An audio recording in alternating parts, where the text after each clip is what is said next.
अब हम आपको श्रीमद् भागवत महापुराण में भरत जी का मृग के मुंह में फंसकर मृग योनि में जन्म लेने के बारे में बताते हैं। तो आप सभी मन को एकाग्र करते हुए शांतिपूर्वक कथा को श्रवण करेंगे और धर्म लाभ प्राप्त करेंगे। श्री सुखदेव जी कहते हैं कि एक बार भरत जी गंडकी में स्नान कर नित्य नैमित्तिक तथा शौच आदि अन्य अवकाश कृतों से निवृत्त हो प्रणव का जप करते हुए 3 मुहूर्त तक नदी की धारा के पास बैठे रहे। राजन, उसी समय एक हरनी प्यास से व्याकुल हो जल पीने के लिए अकेले ही उस नदी के तीर पर आई।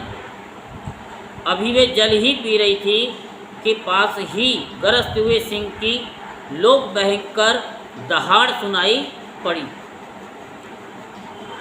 हिरन जाति तो स्वभाव से ही डरपोक होती है। वह पहले ही चौकन्नी होकर इधर उधर देखती जाती थी। अब जो ही उसके कान में वह भीषण शब्द पड़ा कि सिंह के डर के मारे उसका कलेजा धड़कने लगा और नेत्र कातर हो गए। प्यास अभी बुझी न थी, किंतु अब तो प्राणों पर आ बनी थी। इसलिए उसने भयवश एकाकी नदी पार करने के लिए छलांग मारी। उसके पेट में गर्भ था, अतः उछलते समय अत्यंत भय के कारण उसका गर्भ अपने स्थान से हटकर योनि द्वार से निकलकर नदी के प्रभाव में गिर गया।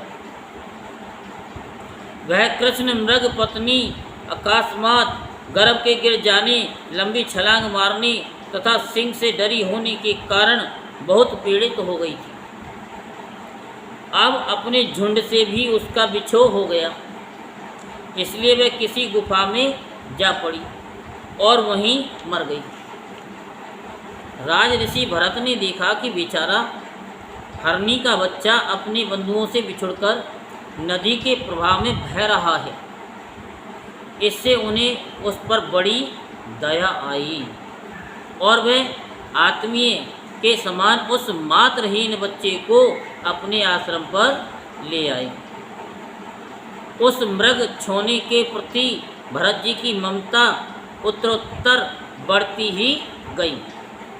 वे नित्य उसके खाने पीने का प्रबंध करने, व्याघ्र आदि से बचाने, लाड़ लड़ाने और पुचकारने आदि की चिंता में ही डूबे रहने लगे।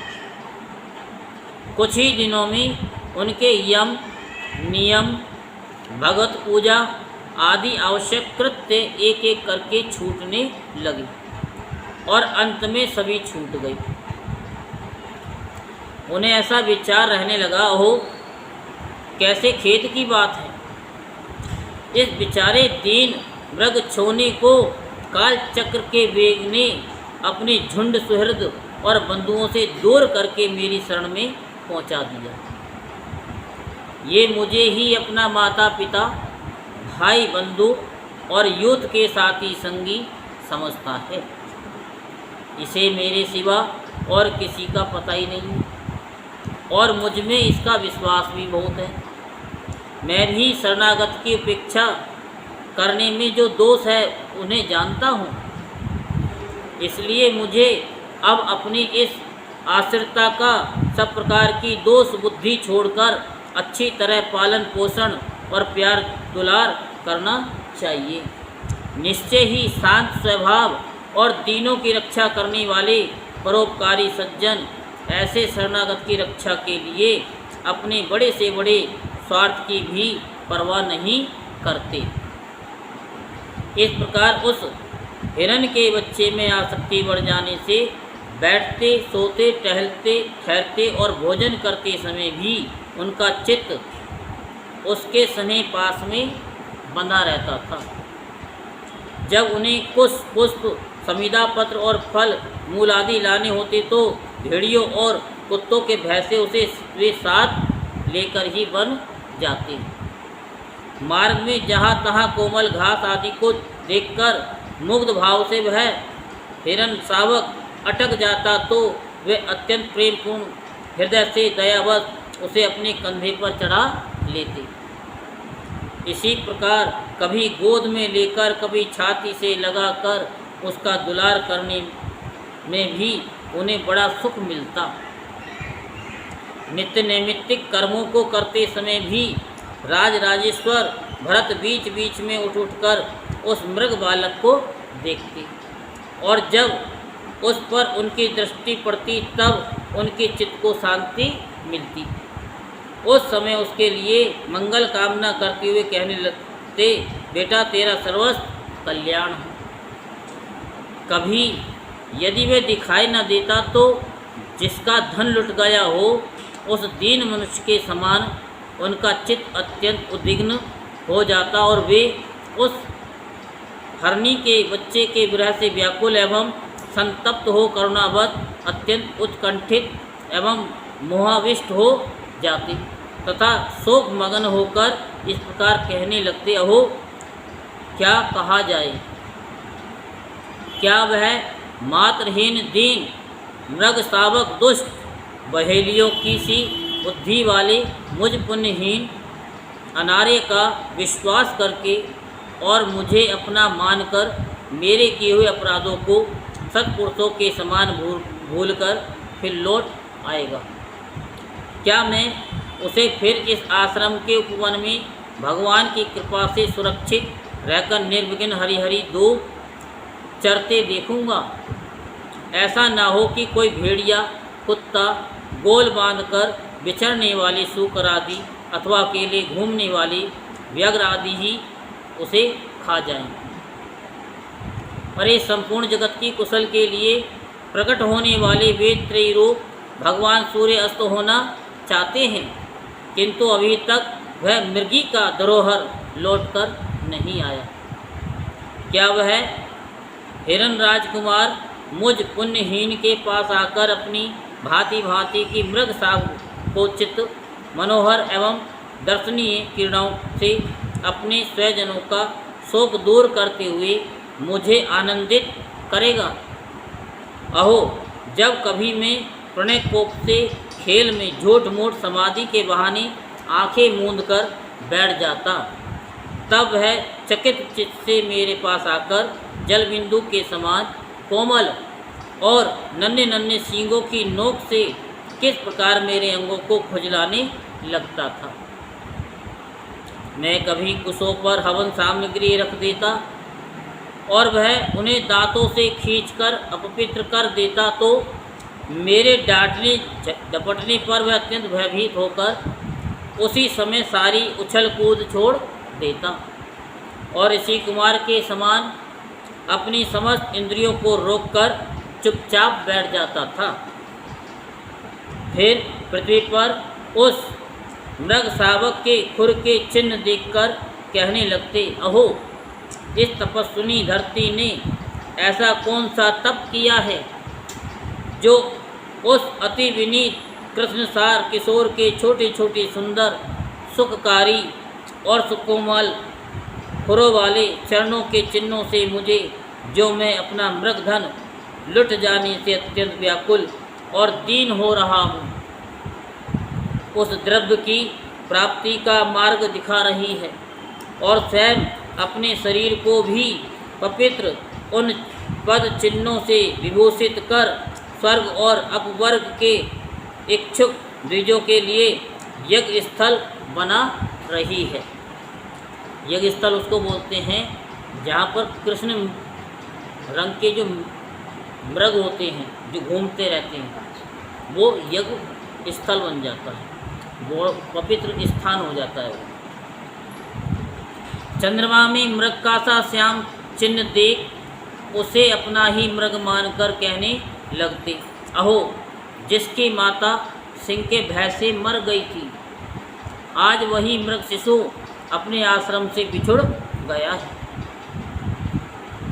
अतः उसे अनाथ देखकर क्या ये दीन वत्सल भगवान नक्षत्रनाथ दया बस उसकी रक्षा कर रहे हैं।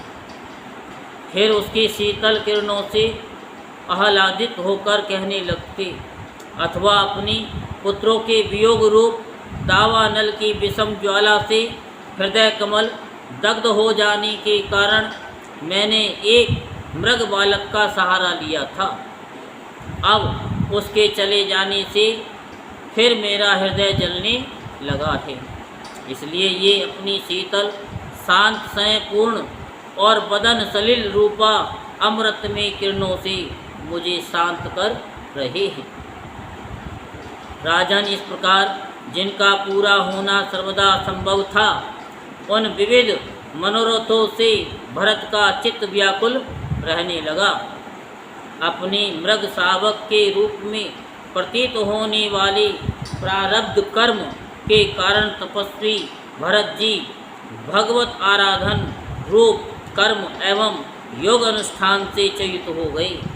नहीं तो जिन्होंने मोक्ष मार्ग में साक्षात विघ्न रूप समझकर अपने ही हृदय से उत्पन्न दुष्टज्य पुत्र आदि को भी त्याग दिया था, उन्हीं की अनन्य जाति हिरण्यशिशु में ऐसी आसक्ति हो सकती थी।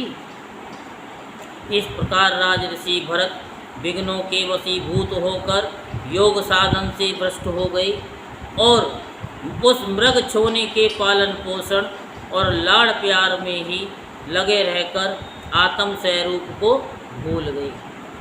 इसी प्रकार जिसका टहलना यानी टलना अत्यंत कठिन है, वह प्रबल वेगशाली कराल काल चूहे के बिल में जैसे सर्प घुस आए, उसी प्रकार उनके सिर पर चढ़ आया।